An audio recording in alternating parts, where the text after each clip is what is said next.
Birimizden sütleri yaptı.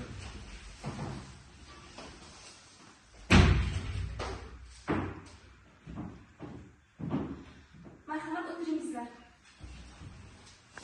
Sud majlisini ochiq deb e'lon qilaman. Bugun Termiz tumanlararo ma'muriy sudi o'z binosida ochiq sud majlisida arizachi Zamin Hayot fermer xo'jaligining javobgar Jarqo'rg'on tuman hokimligiga nisbatan qaror haqiqiy emas deb topish to'g'risidagi arizasi bo'yicha qo'zg'atilgan ma'muriy ishni ko'rib chiqadi. Marhamat, sud majlisiga kimlar kelgan-kelmaganligi haqida ma'lumot bering.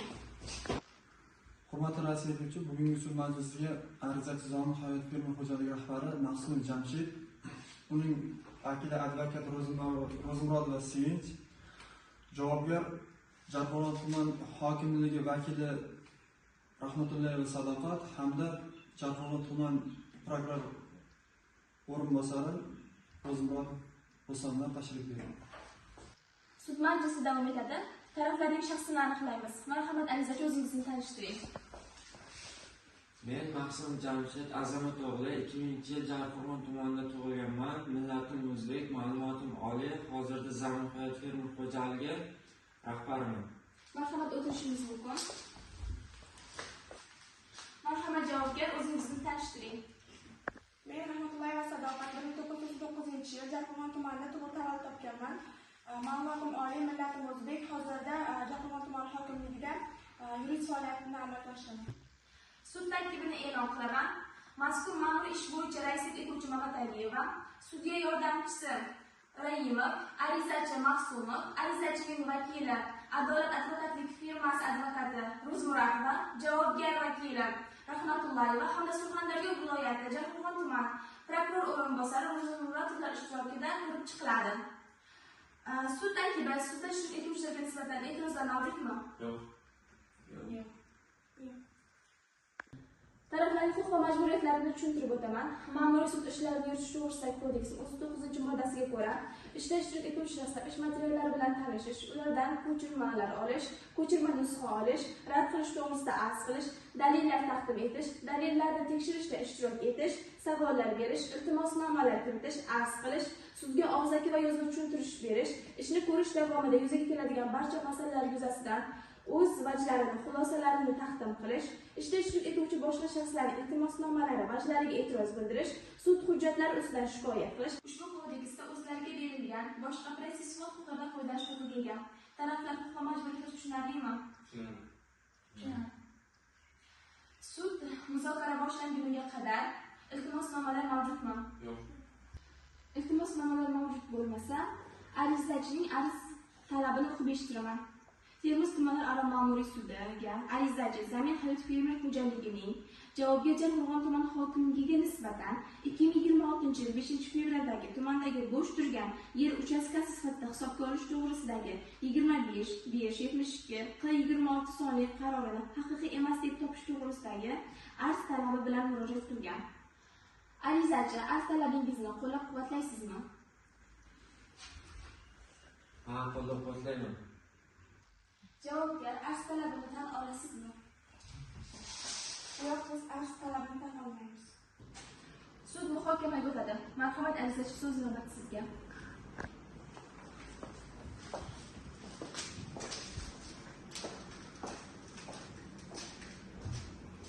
Hurmatli raislar etuvchi, men shu yil boshida hokimlik chiqargan qarordan noroziman. 36 gektar yerdan 2 yil davomida foydalanib kelaman, lekin bu yer hokimlik tomonidan tortib olindi. 2020-yilda tuzilgan ijara shartnomamiz bor edi. Hokimlik bizdan qarorimizni eshitmasdan, fikrimizni eshitmasdan qaror chiqarib yuborgan. Bu adolatdan emas. Taraflarda savollar mavjudmi? Marhamat. Arizachi, siz mazkur yerdan nima maqsad foydalanasiz? Asosan polish mahsulotlari istaymiz. Boshqa kerak. Tushunarli. Marhamat, o'tishingiz mumkin. Boshqa savollar mavjud bo'lmasa, marhamat, o'tishingiz mumkin. Arizachining vakili, so'z navbati sizga.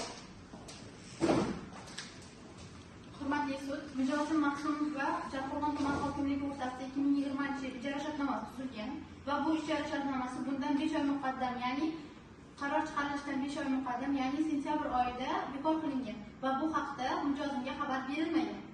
xabar berilmaganligi bois yer kodeksining 636 moddalariga ko'ra ushbu yerga bo'lgan huquqni bekor qilish tuman hokimligining emas, balki viloyat hokimligi yoki vazirlar mahkamasi qarori bilan amalga oshirilishi kerak edi. Ushbu holat tuman hokimligi qarori bilan amalga oshirilganligi sababli ushbu holat noqonuniy hisoblanadi. Ma'muriy tartib-taomillar to'g'risidagi qonunning 936 moddalariga ko'ra qaror qabul qilishdan oldin taraflar eshitilishi kerak edi. Eshitilmaganligi bois ham bu ham qonunga zid hisoblanadi. Hurmatli sud. Taraflardan arizachi vakiliga savollar mavjudmi? Yo'q. Marhamat o'tishingiz mumkin. So'z navbati javobgar vakiliga. Hurmatli raislik qiluvchi, arizachi Zamin hayot fermer xo'jaligi rahbari o'z roziligi bilan notarial tartibda tasdiqlangan arizasiga asosan vaqtinchalik foydalanish huquqi bilan ajratib berilgan qishloq xo'jaligiga mo'ljallangan jami 36 gektar yer maydoni O'zbekiston Respublikasi Prezidentining 2021 yil 8 iyundagi yer munosabatlari tenglik va shaffoflikni ta'minlash, ega bo'lgan huquqlarini ishonchli himoya qilish va ularni bozor aktiviga aylantirish tadbirlari to'g'risidagi FF 62 sonli farmoni O'zbekiston Respublikasi Prezidentining 2022 yil 24 avgustdagi mulk huquqining daxlsizligini ishonchli himoya qilish, mulkiy munosabatlarga asossiz aralashuvga yo'l qo'ymaslik, xususiy mulkning kapitallashuv darajasini oshirish chora-tadbirlari to'g'risidagi Prezident farmoni 198 sonli farmoniga asosan, shuningdek Zamin hayot fermer xo'jaligi yer maydoni tuman zaxirasiga qaytarilganligini va tuman hokimligi tomonidan ushbu qaror qonunga muvofiq qabul qilinganligi, ushbu qarorga adliya organlariga ijobiy xulosa berganligini inobatga olgan holda ushbu arizachining ariza talabini rad qilishingizni so'rayman. E'tirozim bor, hurmatli sud. Vakil aytayotgan ijara shartnomasi ma'muriy bosim ostida tuzilgan va bu mijozim tomonidan ma'muriy bosim ostida imzolangan. Ushbu holat Fuqarolik kodeksining 123 moddasiga ko'ra zo'rlik va majburlash ostida tuzilgan bitimlar o'z-o'zidan haqiqiy emas hisoblanadi. Savolingiz bormi? Chiqarilgan qaror, hokimiyat tomonidan chiqarilgan qaror mijozimga xabar qilinganmi? Qaror chiqarilganligi haqida. Hurmatli sud, ushbu qaror chiqarilgan sana va xabarnoma yuborilgan sana bir kunda amalga oshirilgan. Sizga buni dalillar bilan taqdim etganman. Sud muhokamat bosqichini yakunlab, sud muzokara bosqichiga o'tadi. Marhamat arizachi, muzokaralarga chiqingiz. Hurmatli raislik etuvchi, qaroringizni adolatli chiqarishingiz va yerda qaytarib berishingizni so'rayman. Marhamat eting, arizachi vakili. Hurmatli sud, protsess ishtirokchilari, Jarqo'rg'on tumani hokimligi tomonidan qabul qilingan 2026 yil 5 fevraldagi qaror tuman hokimligi vakolatiga emas, balki viloyat hokimligi yoki vazirlar mahkamasi vakolat doirasiga kirishini mijozim 4 oy davomida ijara haqqini to'lab kelgan, ushbu yerdan foydali maqsadlarda foydalanayotganligini, ushbu shartnoma bir tomonlama bekor qilinganligini, O'zbekiston Respublikasi yer kodeksi, fuqarolik kodeksi va ma'muriy tartib-taomillar to'g'risidagi qonunning qator moddalariga asoslanib bizning arizalarimizni qanoatlantirishingizni so'rayman. Marhamat eting, so'z navbati javobgar vakiliga. Hurmatli raislik etuvchi, hozir keltirib o'tgan vazirlarimizni inobatga olib ushbu ariza talabini rad etishingizni so'rayman. Xulosa berish uchun so'z navbati prokurorga. Hurmatli raislik etuvchi, prokuratura organi sifatida bizning asosiy vazifamiz qonun ustuvorligini ta'minlash va fuqarolar hamda tadbirkor hududlarini buzilgan huquqlarni tiklashdan iboratdir. Yuqoridagilardan kelib chiqib quyidagi xulosaga keldim. Birinchi holatda vakolat buzilgan. Ya'ni amaldagi yer kodeksining 636 moddalariga ko'ra yerga bo'lgan huquqni bekor qilish vakolati tuman hokimiga emas, balki viloyat hokimiga berilgan. Shunday ekan, bunday holatda tuman hokimligi o'z vakolatidan chetga chiqqan hisoblanadi. Shuningdek, amaldagi ma'muriy tartib-taomillar to'g'risidagi qonunga ko'ra har qanday qaror chiqarishdan oldin manfaatdor shaxs ishga jalb qilinishi kerak. Bu ishda esa arizachi ishga jalb qilinmagan. Bu esa ma'muriy tartib-taomillar to'g'risidagi qonunning normalarini buzilishiga olib keladi. Mazkur ishda fermer xo'jaligi tegishli tartibda chaqirilmaganligi, qaror bir tomonlama qabul qilinganligi isbot hisoblanadi. Bu esa protsessual huquqlarning qo'pol buzilishi hisoblanadi. Yuqoridagilarni hisobga olgan holatda ishni qonuniy hal etishingizni so'rayman. Marhamat o'tiring. Sud muzokara bosqichi yakunlandi. Sud maslahat uyiga kiradi. O'rningizdan turing.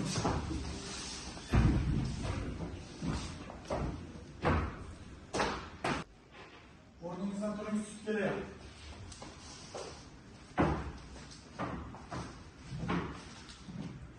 Termiz tumanlararo ma'muriy sudi O'zbekiston Respublikasi ma'muriy sud ishlarini yuritish to'g'risidagi kodeksining 154, 155, 156, 157, 158 hamda 189-moddasini qo'llab sud qaror qiladi.